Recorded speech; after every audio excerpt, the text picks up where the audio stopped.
ទីស័កអាយុ6ឆ្នាំខ្ញុំវានៅសុសិដាខ្ញុំមានក្តីសុបិនចង់ខ្លាចជានាយកសាលាខ្ញុំជួយកូនក្មេងឲ្យចេះអក្សរខ្ញុំមានក្តីសុបិននេះព្រោះឃើញមានមីងតងន់ច្រើនពេលកូនងាយធំឡើងខ្ញុំបងវៀងខ្ញុំបងវៀងសូត្រគ្រប់មុខវិជ្ជាទាំងអក្សរសាស្ត្រគណិតវិទ្យាវិទ្យាសាស្ត្រនិងកីឡាដើម្បីឲ្យខ្ញុំមានចំណេះដឹងសម្រាប់បង្រៀនកូនសិស្សរបស់ខ្ញុំប្រសិន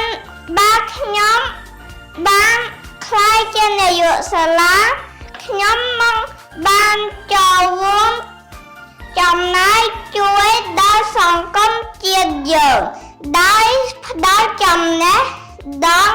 ដល់កុមារកម្ពុជាយើង